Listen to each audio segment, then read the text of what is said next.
नमस्कार मित्रों, S2 adviser में आपका एक बार फिर से स्वागत है। ज्योतिष में 9 ग्रहों की मान्यता है, लेकिन हमारे अंतरिक्ष में तो सिर्फ 7 ग्रह ही भ्रमण करते हैं। 7 ग्रह स्थिर ग्रह हैं, स्थायी ग्रह हैं, लेकिन 2 ग्रह को हमने काल्पनिक रूप से स्वीकार किया है। इनको छाया ग्रह कहते हैं और ये ग्रह हैं राहु और केतु। राहु और केतु का हमारे अंतरिक्ष में कोई विद्यमानता नहीं है, वो अपना अस्तित्व नहीं रखते, लेकिन उनकी फिर भी हमारे जो एस्ट्रोलॉजी है, ज्योतिष विज्ञान में महत्वपूर्ण आवश्यकता है। और ये आवश्यकता सिर्फ भारतीय ज्योतिष में नहीं, पूरी दुनिया में ज्योतिष के जितने भी प्रारूप हैं उस सब में राहु केतु को छाया ग्रह के रूप में स्वीकार करके उनको प्रतिष्ठित किया गया है। हर ग्रह की अपनी अपनी उपयोगिता है, अपने अपने प्रभाव हैं। जैसे यदि किसी व्यक्ति के जीवन में जन्म कुंडली में सूर्य प्रबल है तो ऐसे जातकों को पिता का सुख, पैतृक सुख, पिता का सहयोग भरपूर मात्रा में मिल जाता है। बचपन से ही सुखी संपन्न रहते हैं, इनके जीवन में किसी तरह की त्रुटि, किसी तरह की कमी नहीं रहती है।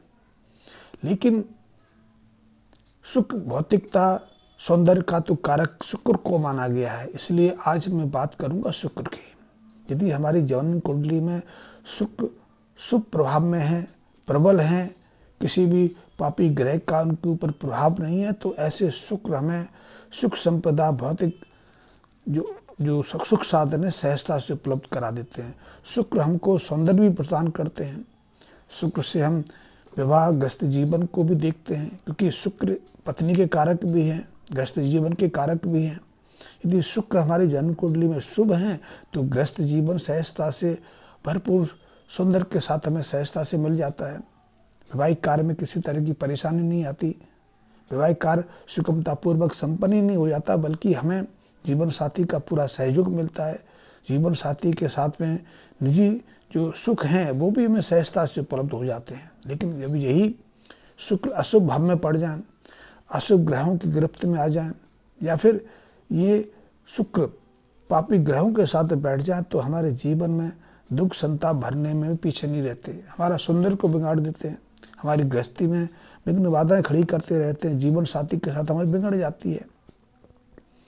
हम यदि किसी के साथ पार्टनरशिप में कोई व्यापार करते हैं, कोई उद्योग लगाते हैं, कोई बिजनेस करते हैं, तो उसमें विघ्न बाधाएं खड़ी होती हैं, हमारी पार्टनरशिप बीच में टूट जाती है, हमारे साथ धोखा हो जाता है। कभी कभी शुक्र के अशुभ प्रभाव के कारण हमारे जीवन में एक एक नहीं कई जीवन साथी प्रवेश कर जाते हैं। इसीलिए बहुत सारे पुरुष कई स्त्रियों के साथ में संबंध स्थापित कर लेते हैं, अनैतिक संबंध स्थापित हो जाते हैं। इसीलिए इसी तरह स्त्रियों के जीवन में भी दूसरे पुरुष प्रवेश कर जाते हैं। और आज के ज़माने में देखा जाए तो ऐसी स्थिति बहुत तेज़ी से बढ़ गई है, और इसलिए बढ़ रही है कि हम शुक्र को अपने कर्म के द्वारा, अपने व्यवहार के द्वारा, खान पीन के द्वारा हम उसे आक्रांत करने लगे हैं, हम उसे अशुभता प्रदान करने लगे हैं। शुक्र का जब चंद्रमा के साथ मेल हो जाता है तब हमारे सोचने विचारने की प्रवृत्ति बदल जाती है। हम समाज से डरते नहीं, हम सामाजिक मूल्यों को, समाज के जो मानदंड हैं उनको तोड़ने में पीछे नहीं रहते।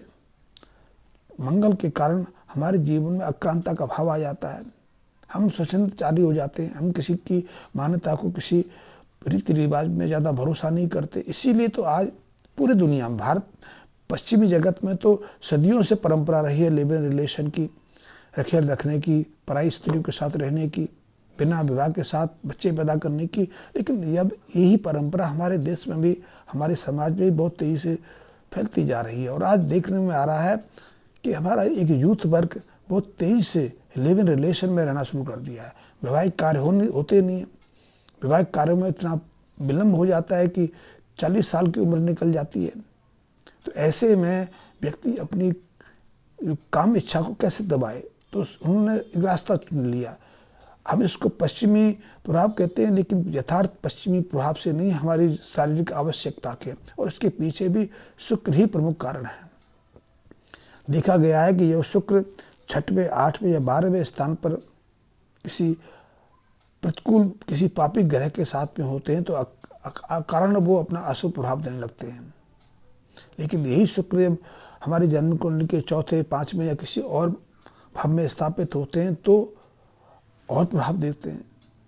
यदि हमारी जन्म कुंडली में शुक्र शुभ बन के बैठे हैं तो किसी तरह की भौतिक सुख संपदा हमारे जीवन में उसकी कमी नहीं रहने देती, सहजता से हमें उपलब्ध हो जाती है। और यदि शुक्र अशुभ हैं तो हमारे पास सब कुछ होने के बावजूद भी अच्छी कमाई, अच्छा परिवार, अच्छा व्यापार, धन संपदा होने के बावजूद भी हम उसका उपयोग नहीं कर पाते हैं।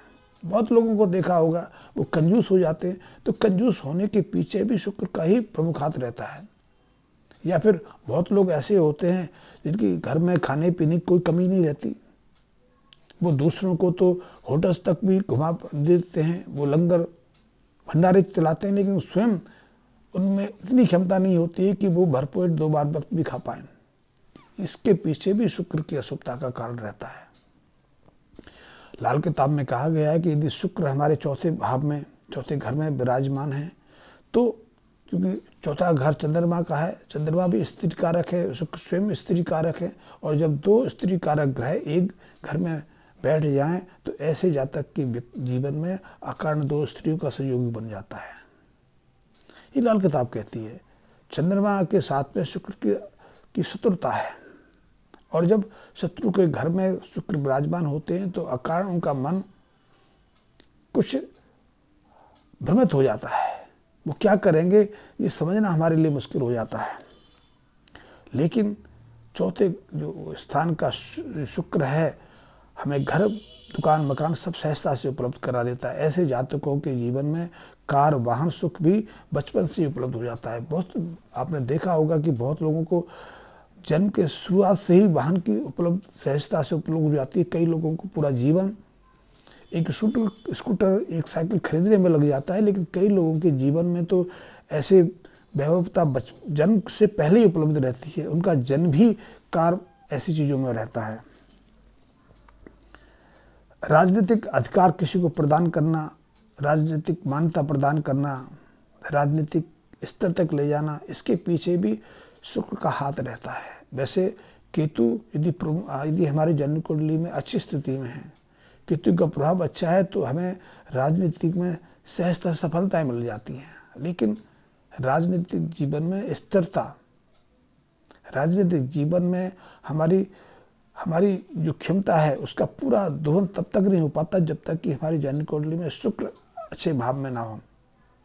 लेकिन जब यही चौथे स्थान के शुक्र अशुभ प्रभाव में पड़ जाएं, अशुभ ग्रहों के साथ में आ जाए, तो वो जातक को हानि पहुंचाने में, उसकी भौतिक सुख सुविधा में विघ्न खड़े करने में, उसके ग्रस्त जीवन में टांग अड़ाने में हमें पीछे नहीं रहते।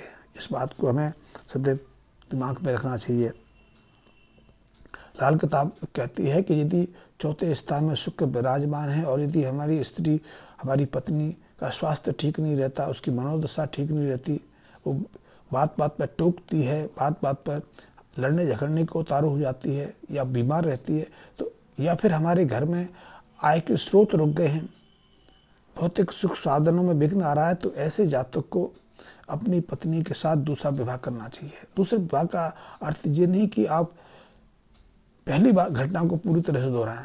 लाल किताब कहती है ऐसे जातक को किसी मंदिर में जाकर फूल मालाएं एक दूसरे को पहनाकर दोबारा ऐसे विवाह की रस्म निभा लेनी चाहिए। इसके बाद पत्नी के स्वभाव व्यवहार में तो बदलाव आता ही आता है, उसके स्वास्थ्य में भी बदलाव आ जाता है। चौथे स्थान पर यदि शुक्र विराजमान है तो ऐसे व्यक्ति को नशे से दूर रहना चाहिए। यदि वो नशा करेगा तो उस पत्नी पर और उसकी भौतिक सुखों में विघ्न बाधाएं खड़ी हो जाएंगी। तो ऐसे जातक को नशों से दूर रहना चाहिए। यदि वो नशा करेगा तो उसको जो भौतिक सुख साधन है उसके पास उपलब्ध होने के बावजूद भी उनका पूरा उपयोग नहीं कर पाता। बहुत लोगों को आपने देखा होगा बैंक में लाखों करोड़ों रुपए होते हैं और वो उनकी जेब में 1 रुपया भी नहीं होता। वो नंगे पैर फटे पुराने कपड़े पहन के जीवन यापन कर देते हैं। उसके बाद उनके मकान में या उनके बैंक में बहुत पैसा मिलता है। वैसे बहुत लोगों को देखा, उसके पीछे भी चौथे स्थान के शुक्र की प्रमुख भूमिका रहती है।